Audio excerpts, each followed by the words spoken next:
Hey,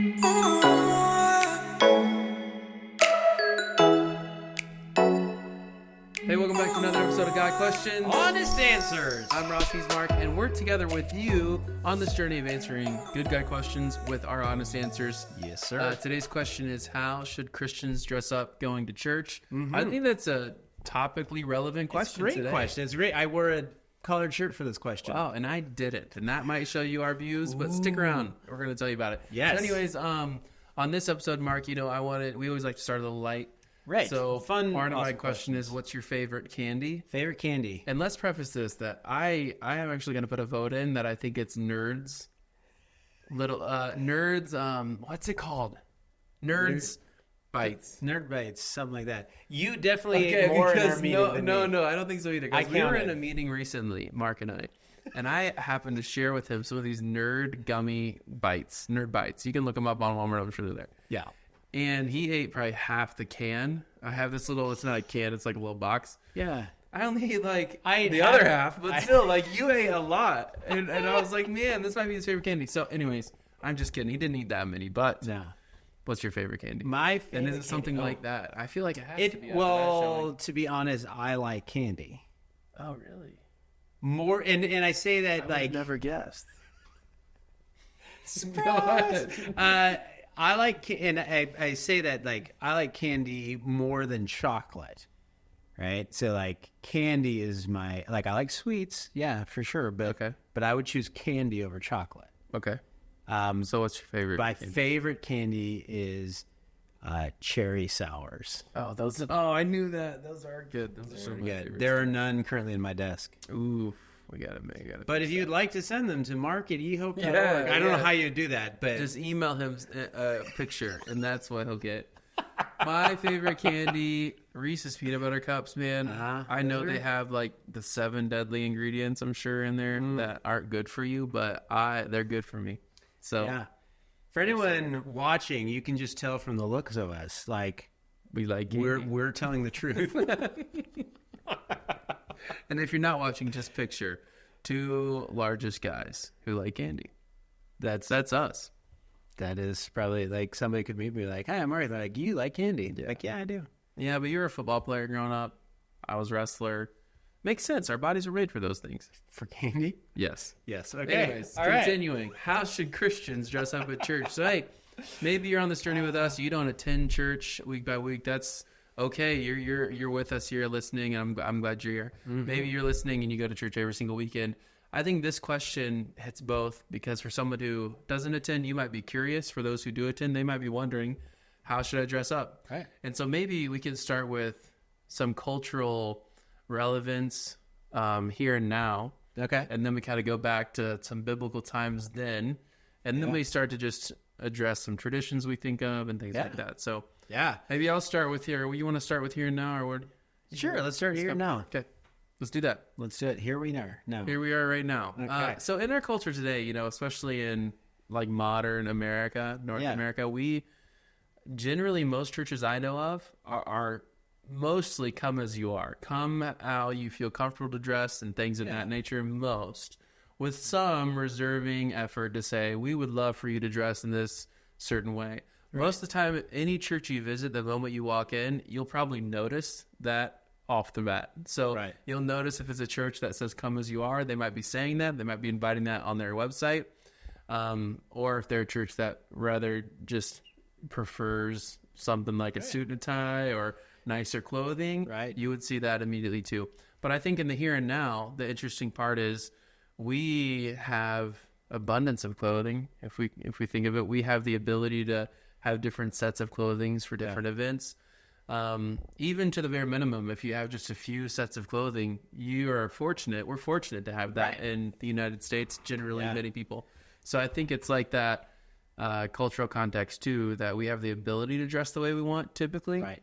So now we're answering the question, how should we dress in church? So that's that interesting insight for the year now. And knowing also that we're also, even just culturally in America, we're on the tail end of this whole kind of expectation, kind of what is culturally acceptable. Yeah. Not just in church, just in general. I think back, my grandpa, like suit and tie. He went to work. He wore a shirt and tie and a jacket every day to work. Yeah. Like that was, like that was the standard and the expectation. And now like I have a suit. Yeah. And I wear it a couple times a year for special occasions, right? Like that's, but that's the shift that we've been going through. And so that's just been like culturally, think about it in America. And we're here in Dubuque in the Midwest, and it's different than even in a larger city or a small town, right? Like I think you have to kind of think about that too, not just within church, but where you're at in the world and within America and what's kind of culturally acceptable in the community at large. Yeah. And that has been shifting. And so that plays a part of this too. Yeah. That, like if we were to go back in time into the, late 50s, like you walk into any church in America and you're going to be like, oh man, everybody's wearing suits and ties. But if you walked into any restaurant in America in that same time period or into any office, and everybody's going to be dressed up to the same standard, right? And so that was kind of the norm. So I think that we have to keep that in our head as we're talking about like, well, what should I wear to church? Like, it's partly affected by just the cultural norm that you live in. Right. Things like that. Yeah. That makes total sense. You think of like in the cold climates, warm climates, obviously there's going to be differences in approach to that. Medium Midwest climates like us, where it's summer in the morning, winter in the evening, we've figured it out. But I think as far as like cultural biblical times, that most of the time people biblically didn't have as many options with clothing. Right. So we see kind of a progression there that it was culturally relevant to wear what they wore, maybe in robe or tunic or combo with both, whatever. But I think that, ultimately it was like they didn't have this preference of all these types of clothing. They typically had maybe less than two or maybe even one main set that they're, using throughout their life. So in cultural relevance, it's interesting. And so I think that moving forward, we need to talk about like tradition and then a little bit more so deep dive into what does God desire for us? Right. I think that's where we want to go with this question. So absolutely. If we think of tradition, let's start there. Tradition. Yes. What do you think? So, well, I think like growing up, we always had to dress up. Like, so I joked at the beginning, I was like, we're talking about what should I wear at church? How I wear a collar. Like growing up, like if a shirt didn't have buttons, it wasn't a church shirt. Yeah. Right. That was it. We had church clothes that we wore, right? Yeah. These were our Sunday best, right? That phrase, like I lived to that a little bit, right? My wife talks about the fact that like there would have never been a time in her childhood that she would have ever been allowed to go to church with pants on. It's dresses only, and skirts. Like that's the tradition of what it should be. Yeah. And so I think is that again, now then we can get into the heart of that. Is that a good tradition, a bad tradition? But that was the tradition that I grew up in, is that you dressed up for church. Yeah. And you wore nice clothes to church. Right. And I think for me, I didn't grow up in a consistent church background every weekend, but I did grow up in two traditions that you might know and be frequent to personally, or you just might be recognizing it, and that is going to church every Christmas Eve and Easter. Those two services we for sure went to, and I had basically really nice clothes for both, and they were ones that we reserved for those occasions or bought for those occasions because they were really big traditional times in which we went to church when I grew up. And I think part of it is in that, which I kind of want to segue into God's desire, because what's interesting about both of those occasions, it's so awesome. I think in our church context, to see so many new people, returning people, just people visiting family and coming in town that we see maybe those times of years, is that we often go to dress up at those times to honor God and to adore him in a new way and then that kind of thing. But I think the unique part about both those two events, if you think about it, Mark, is it effectively shows us God's desire for his people through those two events. So if you think of like Christmas Eve and like we celebrate the birth of Jesus, you think about Easter, we celebrate his death, burial, resurrection, and all of that. Both of these are things in which God, he not only writes himself into the story of reality, like by being God that comes on earth in person, but he also like writes itself into the story of our life and an invitation to know him and to capture our heart And that's what he's really after. Yeah. And so if you think of it, it's unique that we come all dressed up, and it's a good thing. It's like honorable. Right. It's good for whatever context you're in. That's great. But I think that in the ultimate reality, God doesn't care what you look like, how you dress, but he certainly cares about your heart. And if that's in tune with him, if it's a heart that loves him, that knows him, that seeks him.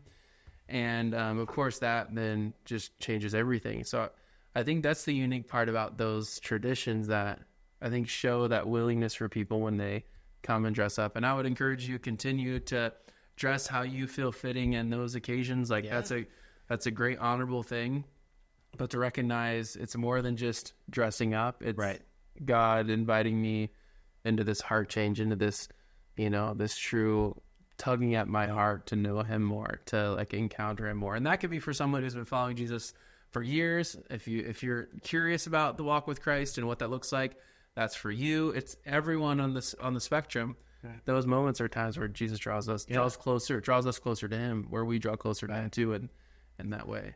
Yeah. So it's like God desires our heart, and that's that piece where when it comes to clothing, we really need to begin to weigh that out. Like, how would you suggest we do that? Well, I think that's good because the Bible doesn't have a dress code. Right. I think the only time there is a dress code when it comes to the worship is in the Old Testament with the priests and what they were to wear when they went to work in the temple.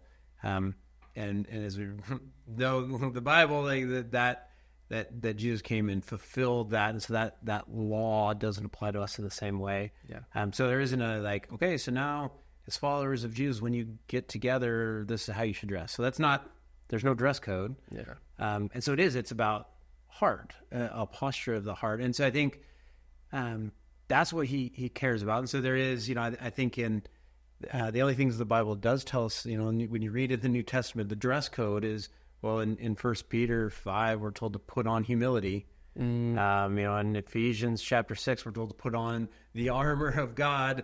And those are like, so I guess when you dress up for church, you should be dressed in humility, with faith. Yeah. Like those are the things that we're told to dress up with. And so those don't relate to clothing. Because again, that's the heart posture that God cares about. But I think there is this piece of, that dressing up is an opportunity to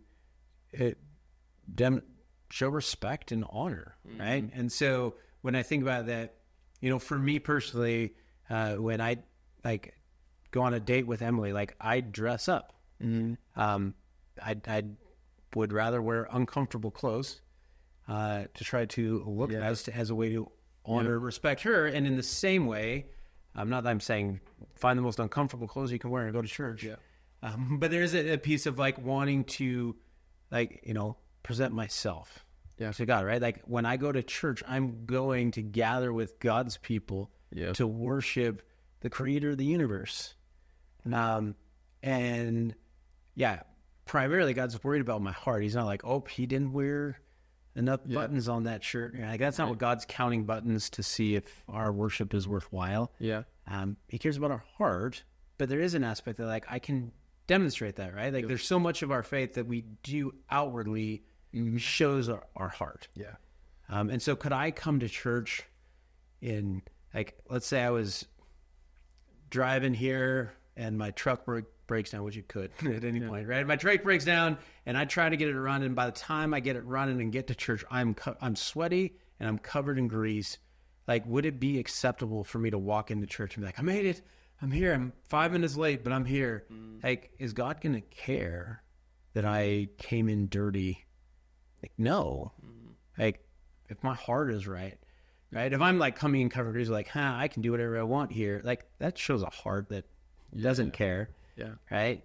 But the same way, like I'm like, we tell our kids, my son has a shirt. He's like, this is my church shirt every Sunday, cause I know this one, I like it. And it's got buttons. I'm wearing this every Sunday. I'm like, but we encourage, we're trying to teach our kids like that. There's this opportunity for us to show that we love God by how we dress. Does dressing nice prove anything? No, it's just an outward thing, but yeah, it's a way to get at the heart. Yeah, totally. So, So I agree. And I think that to kind of conclude, we would encourage you to just have some discernment, have some thought, put some thought into where your heart's at, and let that drive then the way you dress. If your heart's in the right place and you still wear comfortable clothes or wear clothes that are nicer or generally what you wear every day, like that's completely fine. I think it's where you're at with the Lord that matters the most. And then also your cultural context. You know, you would probably not want to walk into a place that has a different expectation of dress than you do and yet still refuse to meet that. That's just kind of disrespectful probably to them, especially if they ask. But most likely you walk into a place, a church, a body of Christ that does welcome you for what you have on and wants you just to encounter God and you know, turn your heart into Him for that weekend with them. So, and that's especially how we rock our church. I mean, like we just really encourage people to come as they are and come how you feel comfortable being dressed, you know, and just worship with us. That's what matters. Yeah. So a heart that longs to honor God. Yeah. And can be dressed in many different ways. That's right. All right. That's right. So well, hey, that was fun. That was fun. So, hey, fun question to answer, but guess what? We want more questions. Yep. Keep sending us questions. So maybe you can't email me cherry sours, but you can email me questions. Yeah. So email questions to mark@ehope.org. Yeah. And we would love to honestly answer those questions. Yeah. So keep sending questions. Until next time, this is God Questions, Honest Answers. See you in the next one. Peace.